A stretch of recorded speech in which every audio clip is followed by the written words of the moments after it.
Welcome back to my series of Rosh Hashanah and High Holiday videos for 2019. I'm so excited, especially for this video today, because today we're talking about High Holidays, crafts and activities for children. For those of you who followed me for a while, you know that this is a topic really special to me because I myself am very crafty. My kids love it. This is a collaborative video with Cheder at home and some other Jewish mommies on YouTube. So I'm going to link to their channels below so that you can see all of the diverse ways that they are celebrating the high holidays with their families. So this is like a 4-for-1 or I don't know, but it's gonna be great. I wanted to talk to you about the activities and crafts that I have planned for my family this year. I'm currently enrolled in some early childhood and child development classes. So this year I'm really aiming to put my learning into practice for my 3-year-old and 5.5-year-old and really let them engage in process, open-ended and creative play, and less on the product or Pinterest beautiful kind of crafts that I know I myself have kind of tried in the past and that maybe are not ideal for a child of preschool or early elementary age. So here in front of you, I have the classic Apple stamp or printmaking activity. I did this with my nearly 3-year-old daughter the other day and she really loved it. So this is an oldie but goodie, just cutting an apple in half. You will get different effects based on how much paint is applied on that apple. You can paint with things other than an apple, but for Rosh Hashanah, the apple is a quintessential symbol of the holiday. And this is a beautiful way to just use a roll of really basic easel paper, roll it out, and any design that they make is okay. Any color paint that you have is okay. Some of these apples are just a circle, and some of them have that star shape showing up. The later apples, like after many repetitions, they kind of started coming out even more beautiful. I've done this craft in the past to make Rosh Hashanah New Year's cards, and what I'd say that's better about this version is that there's much less stress, less pressure. It doesn't need to look perfect on a card and have a perfect star on it. Just let your kids have fun with it. If you don't have apples or you want to do something different, paint with something else from nature. I have these beautiful olive branches.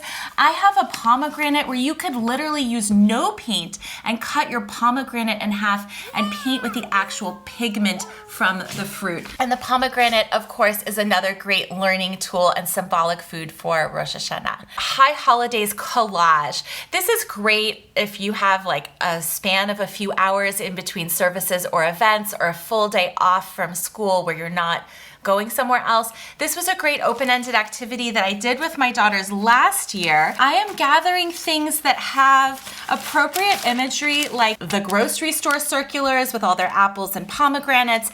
This was the Costco magazine that comes free in the mail. The Jewish Journal is a weekly, and so on a weekly basis I have access to this free publication with all kinds of beautiful images. And my children last year had so much fun. I even saved some of their cutouts, or I helped them with cutouts, and they can make a collage of things like a shofar, children blowing the shofar, words like Lashana Tova, honey, pomegranates, all kinds of just like beautiful servingware, things that are printed and free and available to them. My kids even found a picture of one of our rabbis in the Jewish Journal, and that was especially exciting to them to like recognize someone in a magazine. There is one column in the Jewish Journal that I look forward to. Here are some past years ones that we have done as a family. This is one activity to make your own shofar using toilet paper rolls, scissors, and duct tape. My kids and I did this last year, and we actually took this little shofar to services with us, and my kids pretended to blow the shofar. So look out for Jonathan Fong in the Jewish Journal. Here are some Rosh Hashanah appropriate vases that you can make. This is a garland. These are free resources. I have done other collage activities featuring apple cutouts or a fish or different things for the high holidays. I've also done still life activities and stickers using things like apple stickers and bees. These kinds of activities are maybe a little too product heavy versus process, but for some children who really love doing stickers or applying tissue paper, these kinds of materials are worth picking up. I even saved things like items that might be discounted from back to school at the craft store. This came from our kindergarten teachers, but anything featuring apples that you'll find in the clearance rack from back to school might be worth picking up for the holiday for your stash of craft junk. Let's talk about paper crafts and cardboard crafts specifically. I have a crazy box of stuff here. I really enjoy this concept that I've recently learned about called loose parts. Loose parts are pretty much household junk and small manipulatives that are fuel for the imagination of your child. I'm talking about things like my vast assortment of wine bottle corks, packing materials that are kind of interesting, all of the tubes and cardboard waste. These are flaps that I cut off from a cardboard box that came in the mail, and I have some kids' scissors. So I wanted to talk to you about making tiny apple trees. This could be a product that your child crafts and makes for your high holiday table or for your children's table. It's actually a random craft that we came up with while traveling cross country, and I was trying to entertain my kids on the airplane and in the airport. For this activity, you're gonna make the trunk of a tree, and your kids can do this and do safe, easy scissor practice. You're gonna do, in whatever, width you like, the roots and the branches of a tree. So you're gonna snip on one side, snip on the other side, and then you spread out your roots and spread out your branches. And into this area, you can put a tuft of tissue paper that is painted with little markings with apples. You can use a cork to use paint and dip and stamp little circles. You can use super fun pom-poms or jewels and glue those on a piece of paper and wad it up, stuff it in, and stick it on a table. I have a couple behind me over there. And we actually even used some scraps of felt that I had. I have not put apples on yet, but this is just an idea to do something different and three-dimensional that my kids really thought was super clever, because you don't have to glue anything. It's really tactile. They can just go at it and there's nothing that's gonna not turn out. These could also be used for this apple painting activity, dipping your toilet paper roll into the paint and getting circular marks that then your kids can embellish with leaves or whatever they like on a piece of paper. I love that. My kids just love playing and manipulating these. And if you want to do something like rubbings or another type of paint activity, this is that little cushiony thing that wraps around a quince or a quince or an Asian pear at the supermarket. You don't even have to buy one. You can just snag one of these pieces of trash at the grocery store.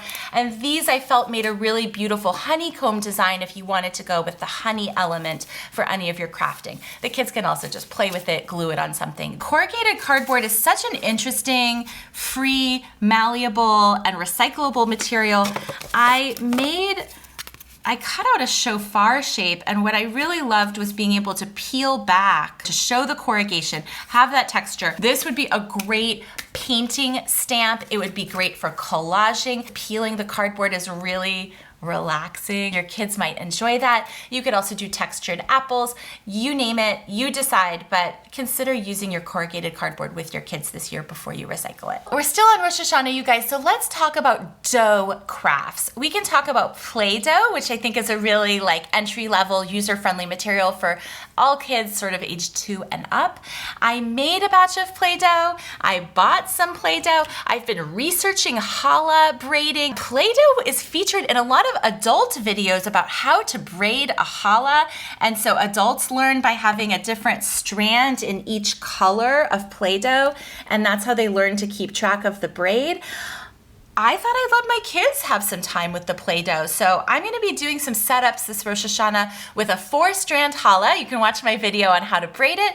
Let them practice that braiding, and the beauty is that it doesn't waste any of your hard-earned challah dough. They can play with this again and again, and no one's gonna be upset because it's never going in the oven. This blew my kids' mind. They were like, Mommy knows how to make Play-Doh? Yes, Mommy looked it up on the internet. I made a batch of Play-Doh with no food coloring in it because I wanted this to look like real challah dough. I set this out for my 3-year-old yesterday. I gave her some pretend raisins, and she was really quietly satisfied and entertained for a long time with a long snake of Play-Doh that she could then coil into a round challah shape. She could pretend she was baking. And again, this is a reusable material that you can throw in a Ziploc or keep in the fridge, and it keeps for a long time without cramping your challah baking style if you're baking challah for guests who are coming. I do have a book I recently got, and I'll show you the cover of it. You can maybe find it on eBay. There's this very old book that I found about salt dough crafts, and my mind went wild. I had to pull myself back a bit because this is very product oriented for people who want to make like a long-term keepsake out of dough. If you're into that or you have an older child, you could make gorgeous centerpieces for your holiday table or keepsakes or picture frames out of a salt dough that you then bake and glaze. And this book has so many gorgeous ideas in it. Like, I've never been so stimulated by a $1 thrift store book, but I'm just going to insert that for you in case you're looking for something a little bit next level or for an older child that's also dough based for the holiday. Let me know in the comments below how this is going for you so far. I'm trying to give you a lot of diversity of activities depending upon what your kids' interests and strengths are and depending upon what you have in your house, because I don't want you spending money. I want you using what you have. Let's move on over here to felt and SUKKOT eventually. Not to bore you, we're not gonna go on at length about this, but this is my old, now 3 years old Rosh Hashanah felt. I just did some very simple shapes of shofars, round challahs, pomegranates, apples, and honey dishes. I wrote with a Sharpie on some of these things. I made some drippy, sticky honey here, and this just lives in a plastic bag. I have an assortment of felt stories that I've made for my kids, but I'm just telling you that this has lasted for years, and my daughter, who's in kindergarten now, asked for it again last week because it seasonally is gonna come back around. It's not so hard, but this is worth doing if you have a young child who's gonna get enjoyment year after year from it. This is just an easel with a black sheet of felt stuck on. Let me show you what I'm doing for SUKKOT. So one year I made Rosh Hashanah felt. This year I'm making SUKKOT felt. And we are putting up a sukkah for our family in real life. And we are gonna be letting my kids put up their own sukkah on a felt board. Okay.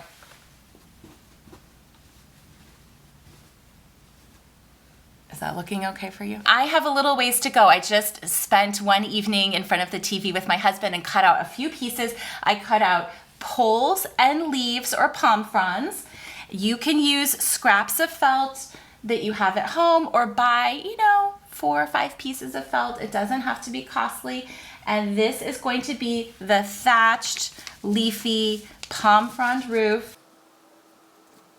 The next step that I would include for this felt story is all the fruits that can hang from your sukkah. You might have a little white table with a tablecloth that they can put in there, or a person, and you could even do your Etrog and your Lulav. And I can borrow from my other one, and we can just stick some apples in there. It's no problem to commingle.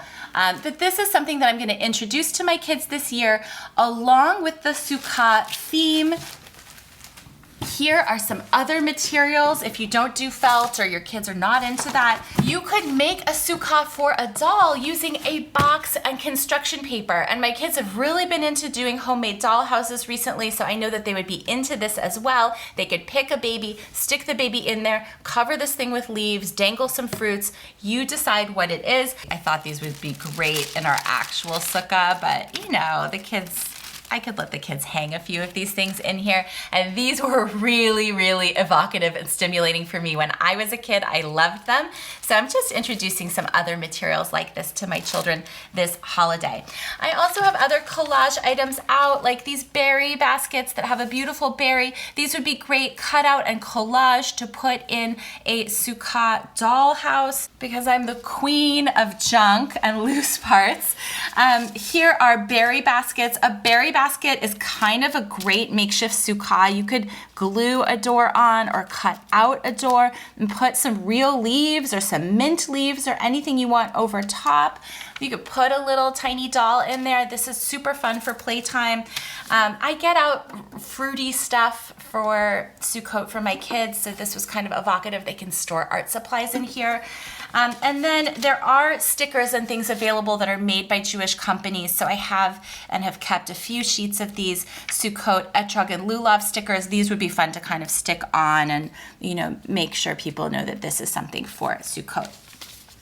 As your kids get older, or maybe while they're younger, things like patterns or making a pattern can be really fun. This is a craft that my daughter did last year in pre-K, where she did a tavnit, or a pattern in Hebrew, with different fruits. You can find things like these foam cutouts at your local craft store. This is just another window into my crazy mind of crafting. I really want to just share a breadth of diverse, sensory, fun, process-driven activities for you and your kids. Sing all the songs, taste all the foods. I get things like apple cider. You can tell my kids really like this, and I mix it with bubble water or water for a diluted little kids cocktail that's non-alcoholic. Be sure to set out foods so that you're engaging your kids with everything from taste, sound, movement, getting messy, all the simples, all the conversations. Make it fun for you and for your kids. Don't be worried about what the end product looks like. And as always, I'm wishing you a happy new year, a really wonderful season of Hagim. Be sure to check out those other mommies on YouTube, you guys. They are amazing and talented in so many other ways that I am not. I appreciate you being here on my channel, and I'll see you back here soon. Take care.